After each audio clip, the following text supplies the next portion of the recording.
Saya langsung telepon orang tua saya dan tiba-tiba ada jaringan, meskipun tidak harus naik pohon. Saya telepon saya punya mama, saya bilang di sini ada terjadi kasus penembakan.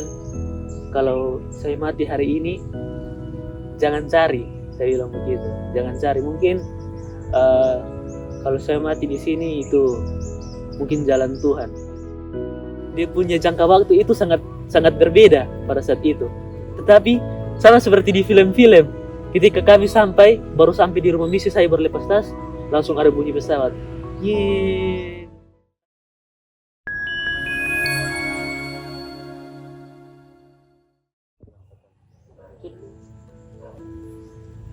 Saya El Rinjo dan saya misionaris angkatan ke-30 dilatih di kampus misionari Manado. Saya akan memberikan kesaksian di ladang penginjilan waktu Tuhan selalu bersama dengan saya. Nah, pada waktu itu saya mendapatkan ladang penginjilan di Pegunungan Bintang, distrik Oksamol, Desa Okpa. Dan saya ketika pergi ke sana, saya sangat bergumul. Karena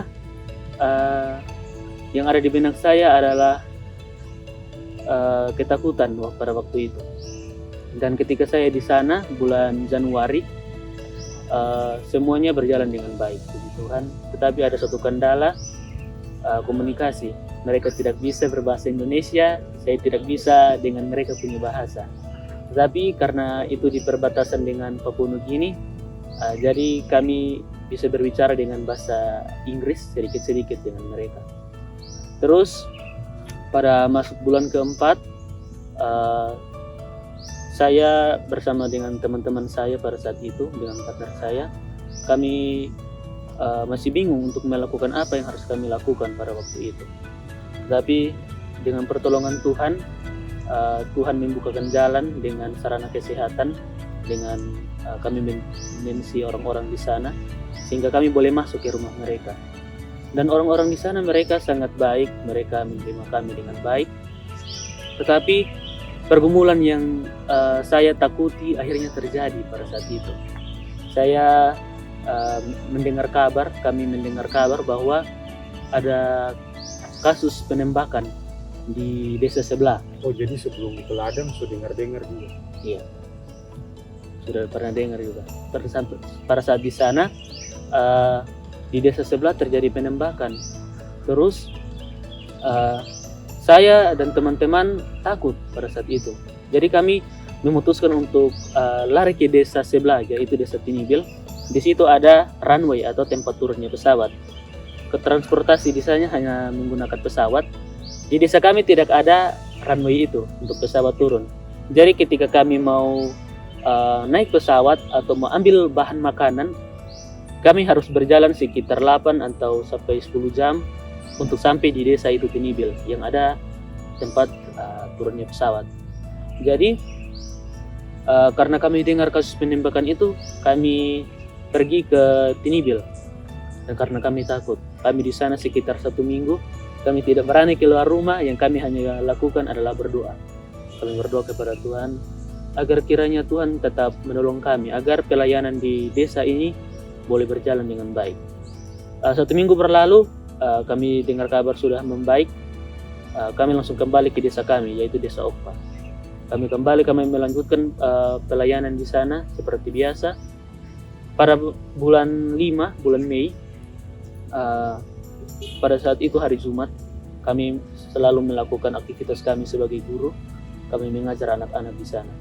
Pada hari Jumat itu, pada pagi hari, kami setelah worship bersama dengan anak-anak, kami mendengar kabar dari teman-teman yang ada di Tinibil bahwa ada orang-orang tertentu yang menembak polisi di atas. Nah, jadi jarak dari teman-teman kami yang di Tinibil ke kantor polisi itu hanya sekitar 7 meter.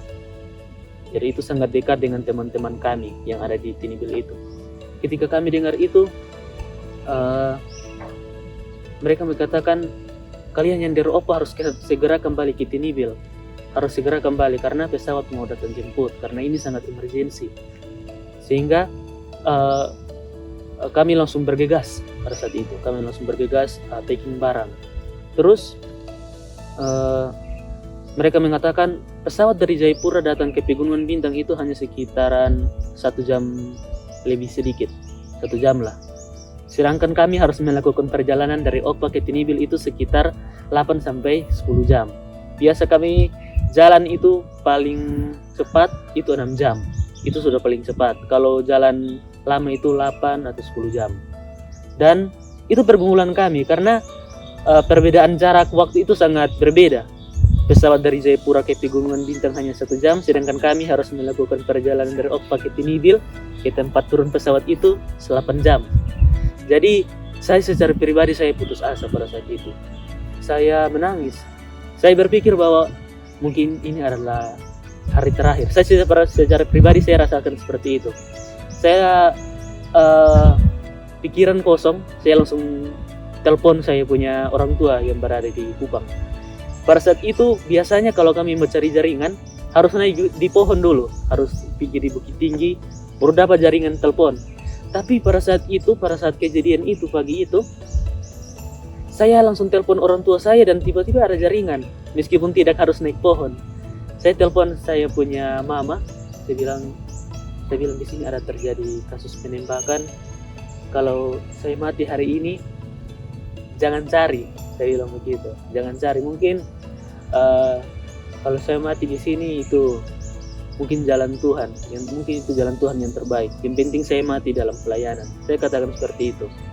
Karena saya punya pikiran pada saat itu, mungkin ini hari terakhir. Tapi orang tua tanggapi bagaimana? Orang tua tanggapi waktu itu, kebetulan mama guru, mama langsung tidak mengajar lagi. Mama langsung pulang rumah tuh dia berdoa. Saya telepon di kampus lagi di koordinator langsung kopi lonceng, mereka satu kampus berdoa.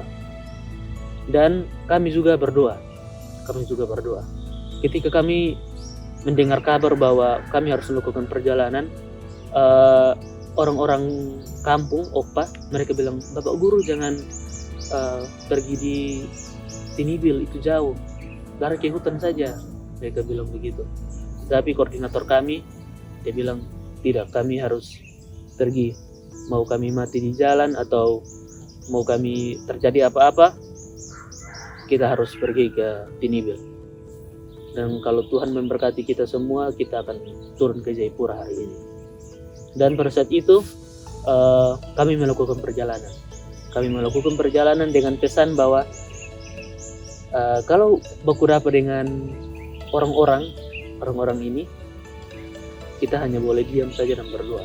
Kalau baku dapat di tengah jalan, koordinator bilang seperti itu. Saya secara pribadi, saya ketika packing barang, saya tulis riwayat kematian. Saya tulis pada waktu itu di HP, saya tulis Tuhan, saya ikut pelayanan. Kalau Tuhan masih mau pakai hamba untuk hari-hari ke depan, hamba siap. Tapi kalau kehendak Tuhan berbicara lain, hamba juga siap. Intinya saya hanya bisa serahkan kepada Tuhan. Saya katakan, saya tulis di riwayat itu. Dan HP saya biasa saya pakai pin. Tapi kalau waktu itu saya tidak. Dan saya taruh riwayat hidup itu sebagai wallpaper.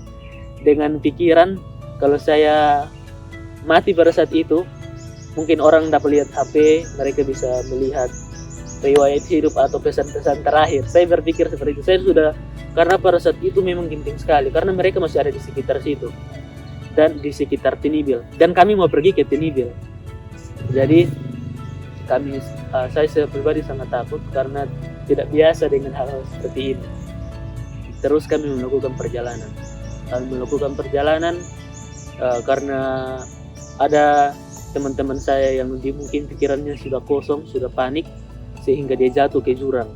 Kami berhenti di situ sekitar 15 sampai 20 menit karena dia jatuh ke jurang untuk tidak terlalu jauh, sehingga kami berdoa dan puji Tuhan dia masih bisa berjalan.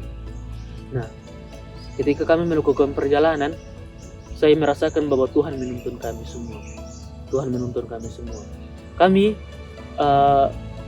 ketika melakukan perjalanan itu di gunung itu ada sekitar 30 sampai 40 gunung yang kami lewati. Dan di situ biasanya banyak orang, mama-mama ambil sayur, ambil ubi, pergi kebun. Tapi pada saat itu sepi. Orang kampung Oppa tidak ada yang berani antar kami ke Tinibil. Semua takut. Orang kampung saja yang orang asli sana mereka takut, apalagi kami yang kalau bilang ada yang kulit putih, ada yang rambut lurus, kami takut semua. Tetapi yang kawali kami untuk sampai ke Tinibil itu hanyalah anak-anak SD kami. Kami punya anak-anak murid. Orang tua tidak berani antar. Jadi anak-anak yang kecil umur 3 tahun, 5 tahun, 6 tahun, mereka yang antar-antar kami. Dengan ada yang masih kecil yang harus digendong, mereka antar kami sampai ke Tinibil. Dan saya dalam hati ini adalah malaikat kecil Tuhan yang antar kami.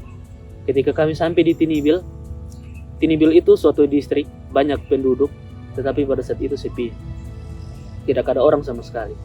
Kami melakukan perjalanan itu, puji Tuhan, 4 jam kami sampai di sana, di Tinibil.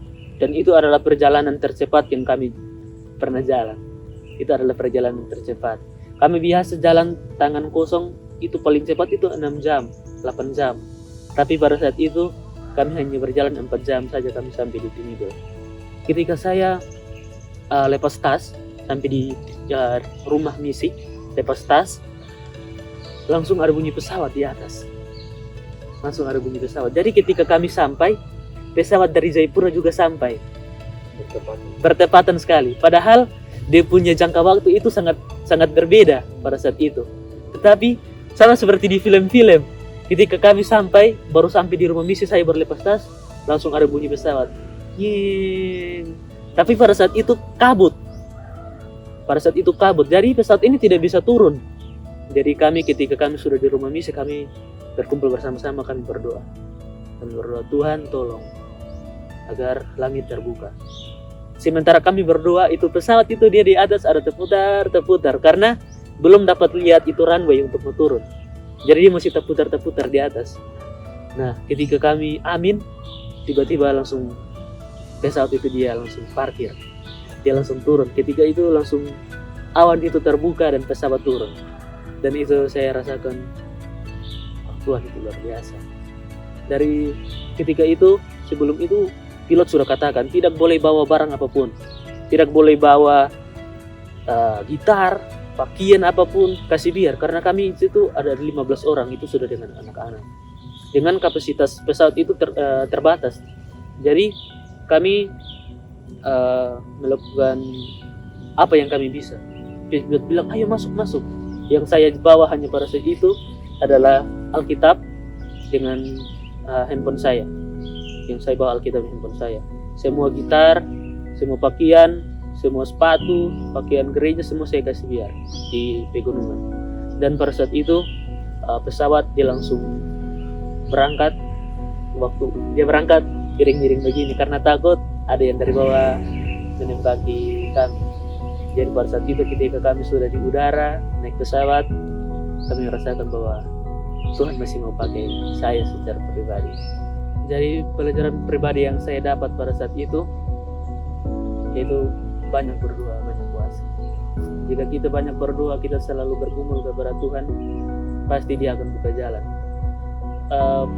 Banyak orang di dunia ini yang merasa bahwa ketika mereka tidak mampu untuk melakukan perjalanan hidup mereka akan mengakhiri hidup mereka. Sebenarnya tidak. Sebenarnya kehidupan kita itu sebuah misteri. Itu sebuah misteri. Hanya Tuhan yang tahu kita punya jalan hidup. Sama seperti saya merasa bahwa pada saat itu mungkin saya mati. Tetapi Tuhan bilang, tidak.